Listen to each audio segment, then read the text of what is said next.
दोस्तों, आज की जो ये कहानी मैं आप लोगों के सामने बताने जा रहा हूँ, इसको सुनने के बाद शायद माँ बाप को अपने बच्चों के ऊपर से भरोसा उठ जाएगा। कोई दुख था नहीं, तकलीफ थी नहीं, कोई परेशानी थी नहीं, लेकिन फिर भी 3 बेटों ने अपने सगे माँ और सगे बाप की हत्या कर दी, और सिर्फ एक छोटी सी बहकाने की वजह से। बहकाना आप नहीं समझते होंगे शायद, पड़ोसी वगैरह जो चुगलखोर होते, चुगली करने की वजह से या फिर उनको एक गलत सीख देने की वजह से। बहुत ही मार्मिक यह घटना है और बहुत बुरा यह किस्सा हुआ है उत्तर प्रदेश के अंदर। तो इस कहानी को थोड़ा सा डिटेल से जानते हैं, जहाँ पर 3 बेटों ने अपने माँ बाप की हत्या कर दी बांस के डंडे से पीट करके, और उसके बाद लाश को फेंक दिया झाड़ियों में। दोस्तों, उत्तर प्रदेश के श्रीबस्ती ज़िले के अंदर इकोना थाना पड़ता है, और जहाँ पर खोपा पोखर गांव पड़ता है इस नाम का। उस गांव के अंदर सुबह सुबह का समय था, जो लोग घर से निकलते हैं, कोई खेतों की तरफ जा रहा है, कोई चारा लेने के लिए निकलता है। अब जैसे ही गांव के लोग गांव से बाहर सड़क पर निकलते हैं, तो झाड़ियों में सड़क के साइड में झाड़ियों में 2 बुजुर्ग पड़े हुए थे। हालत बहुत ज़्यादा गंभीर थी। अब वह उसको जब देखता है वह आदमी, तो एकदम से घबरा जाता है, क्योंकि दोस्तों जो वह बुजुर्ग था उसका नाम था यहाँ पर रोशन खां, जो कि पूर्व सरपंच था उस गांव का। अच्छा जाना माना आदमी था गांव के लोगों के लिए। तो अब उसके साथ उसकी पत्नी, जिसका नाम था वसीला, वह भी लहूलुहान अवस्था में वहाँ पर पड़ी हुई थी। अब दोनों की लाशों को, या फिर कह सकते हैं अभी तक उनके अंदर कोई प्राण चल रहे हों, उनको तो पता नहीं था गाँव वालों को। वह यही सोच रहे थे कि भाई किसी ने पीटा है, बहुत बुरी हालत हो गई है। अब उसके बाद वह जो लड़का होता है वह गाँव के अंदर जाता है, लोगों को बोल बोल करके बताता है, और इन 2 बुजुर्गों के बेटों को भी बताता है जा कर के।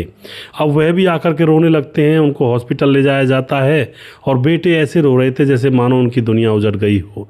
हॉस्पिटल में जैसे ही डॉक्टर चेक करता है, तो हॉस्पिटल में डॉक्टर बताता है भाई ये तो मर चुके हैं। अब उसके बाद पुलिस को भी खबर की जाती है, भाई ऐसा मामला हुआ है गाँव के अंदर, कल को किसी के साथ भी हो सकता है ये मारपीट का केस। तो पुलिस भी वहाँ पर आती है। पुलिस आती है, उस जगह का मुआयना करती है, लाश को पोस्टमार्टम के लिए भेजा जाता है, और बेटों से पूछताछ की जाती है कि तुम्हारा कोई दुश्मन तो नहीं है और तुम्हारे साथ किसी की रंजिश तो नहीं है। लेकिन बेटे कुछ नहीं कहते हैं। अब उसके बाद वह लाश जो मिली थी, सुबह 9-10 बजे का समय था, यानी कि तब तक सभी लोग जग जाते हैं और जग करके अपने काम धंधे पर लग जाते हैं। अब बेटों से पूछा जाता है कि तुम्हारे माँ बाप वहाँ पड़े हैं, कब निकले थे, कैसे निकले थे। और उसके बाद जब बेटे कुछ बताते हैं पुलिस को, तो पुलिस को बेटों के ऊपर ही शक हो जाता है, और शक ये हो जाता है कि भाई बेटे हैं, घर से माँ बाप निकल गए, इनको तब तक भी पता नहीं चला, जब तक 10 बज चुके थे तब तक भी ढूंढने के लिए नहीं निकले, ना ही पड़ोस में पूछा।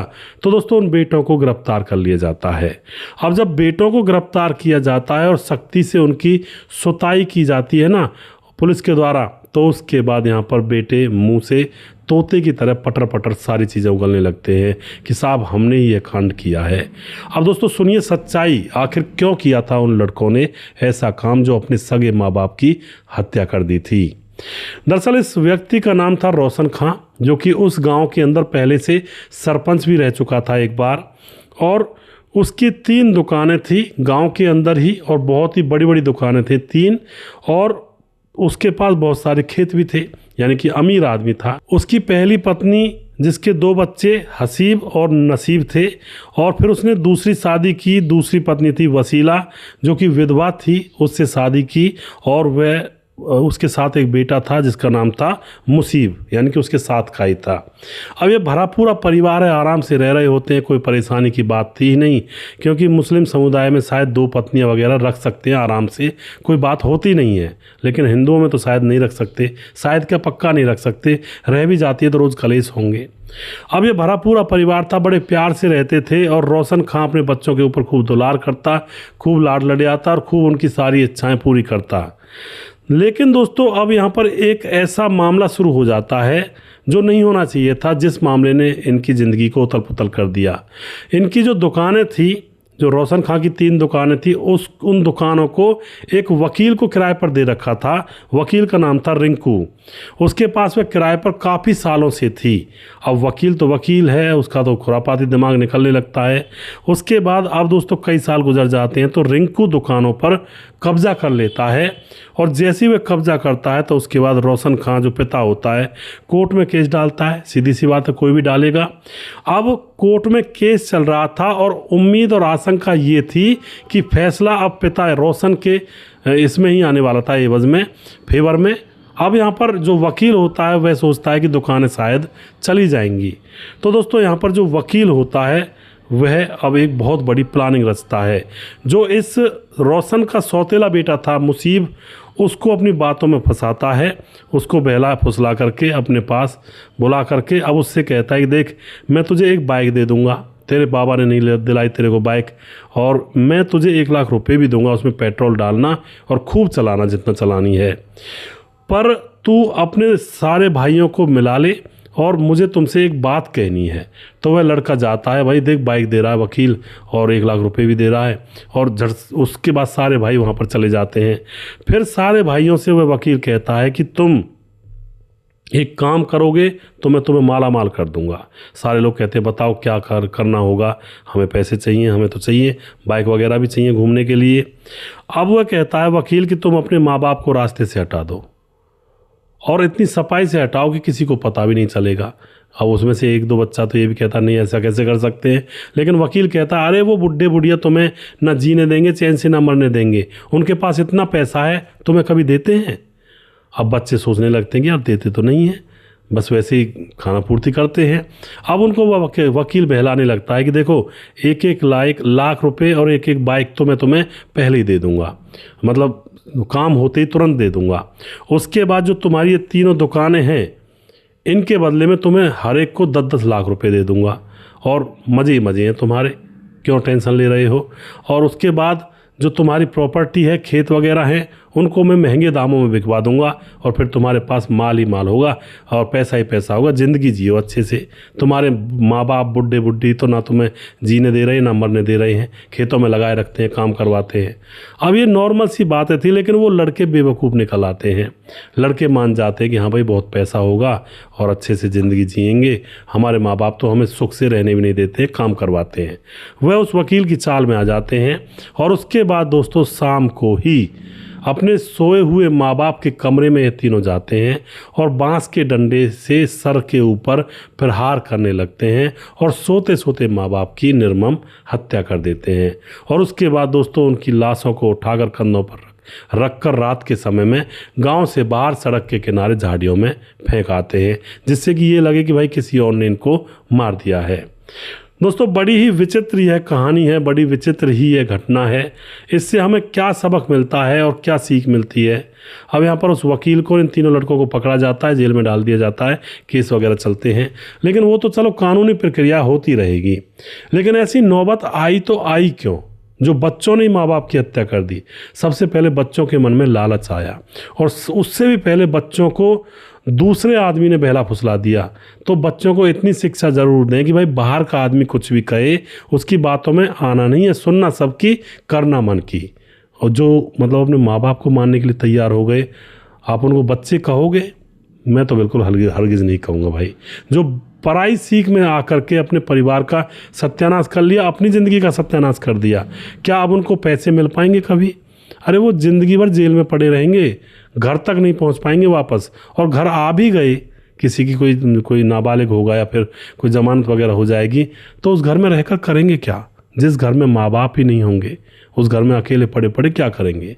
तो सबसे बड़ी कमजोरी यहाँ पर यही थी, पड़ोसी की बहला फुसलाने में जो बच्चे आ गए, पड़ोसी की सीख मान ली उन्होंने, और वो भी सीख उन्हीं के लिए खतरनाक थी और उनकी ज़िंदगी यहाँ पर बर्बाद हो गई।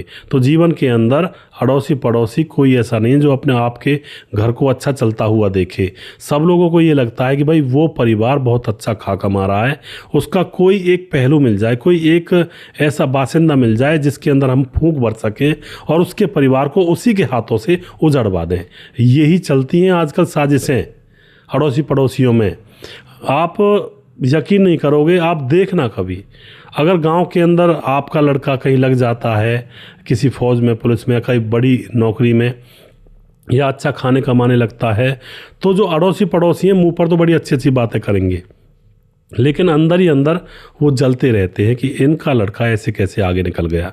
ये छोटी छोटी बातों में भी जब अड़ोसी पड़ोसी ऐसा करते हैं तो बड़ा बुरा लगता है, और उस माहौल में फिर ऐसे ही रह जाता है भाई सबकी बातें सुन लिया करते हैं और करते अपने मन की हैं। तो ये माहौल बनाया जाता है, ये सीख होनी चाहिए बच्चों के अंदर। और दोस्तों, वीडियो के लास्ट में जो भी आप कुछ कहना चाहते हैं अपनी राय कमेंट बॉक्स में लिख सकते हैं। ऐसी घटनाओं को जब लेकर आते हैं थोड़ा सा दिल में खलबली सी होती है कि यार कैसा कलयुग आ गया है। माँ बाप को कोई देख रहा नहीं, कोई पति को पत्नी देख रही नहीं, पत्नी को पति देख रहा नहीं, और कोई किसी का नहीं है संसार के अंदर। और अंततः पता जब लगता है, जब कोई मौका आता है। पहले तो हम लोग सोचते रहते भाई हमारा परिवार इतना, हम रात दिन मेहनत करते हैं परिवार को पालने के लिए, लेकिन जब कोई मौका ऐसा आता है ना जीवन में, जब परिवार की ज़रूरत पड़ जाए या फिर कोई उल्टी हवा चल जाए, तो फिर पहचान हो जाती है हर एक रिश्ते की। तो बहुत बुरा सिस्टम बना हुआ है दोस्तों। लेकिन जो दिमाग से चलते हैं, जो अकल से चलते हैं, जो प्लानिंग के तहत अपने जीवन को गुजारते हैं, कोई गलती नहीं होने देते हैं, या फिर ऐसे बेवकूफ़ों की बातों में नहीं आते हैं जैसे इस वकील की बातों में ये बच्चे आ गए, तो वो अपना जीवन गुजार जाते हैं अच्छे से।